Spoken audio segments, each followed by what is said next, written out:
100 سال پہلے تو شاید اس کا تصور بھی نہیں تھا کہ مسلمانوں کی بیٹیاں اور مسلمانوں کی بہنیں اور مسلمانوں کی مائیں یوں بے پردہ اور بے حیائی کے ساتھ باہر نکلیں۔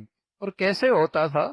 اس لیے کہ ان کے سامنے اپنے نبی کا حکم تھا، اللہ کا کلام ان کے سامنے تھا، اس اللہ نے کہا ہے، اللہ کے نبی کے ذریعے بتلایا ہے، یا ایھا النبی قل لازواجک وبناتک ونساء المؤمنین یدنین علیہن من جلابیبہن۔ اے نبی، آپ اپنی بیویوں سے، اپنی بیٹیوں سے اور ایمان والی عورتوں سے کہہ دیجئے یہ اپنی اوڑنیاں جھکا لیں، جب انہیں باہر نکلنے کی ضرورت پڑے تو اپنے چہرے پہ پردہ ڈال کے نکلیں۔ یدنین علیہن من جلابیبہن ذالک ادنی ان یعرفن فلا یؤذین، یہ پہچان ہو جائے کہ یہ مسلمان آزاد عورتیں ہیں۔ تو اس کا تصور نہیں تھا کہ مسلمانوں میں مرد عورت کا اختلاط ہو۔ لیکن میں عرض کر رہا ہوں میرے عزیزو، جب قومی سطح پہ ان کے جلوس ہوں یا جلسے، ان کے مذہبی جلسے ہوں یا کچھ، جب وہ اس انداز سے مخلوط محافل قائم ہونے لگی تو پھر نئی نسل تو ایک قدم آگے بڑھ رہی،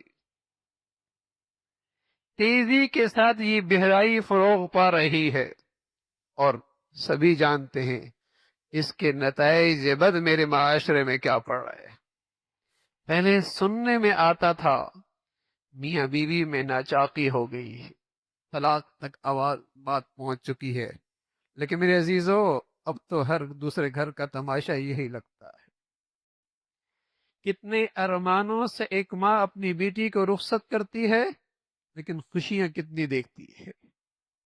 کتنی امیدوں سے ایک باپ اپنے گھر میں اپنی بیٹی کی بیوی اور بہو لے کے آتا ہے، لیکن اس گھر میں محبتوں کے پھول کتنے کھلتے ہیں۔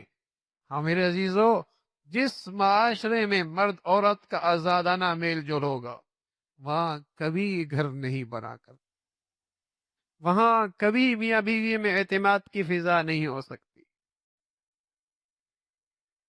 کبھی وہاں محبتوں کے پھول نہیں کھل سکتے۔ پہلے کوئی اکا دکا بات آتی تھی میرے عزیزو، لیکن اب تو ہر دوسرے گھر کی کہانی یہی نظر آتی ہے۔ عدالتوں میں دیکھیے تو سوائے خلا کے اور کوئی کیسز کوئی نہیں۔ دارالافتاء میں جائیے تو ایسا لگتا ہے پوری قوم طلاق پہ آ چکی ہے،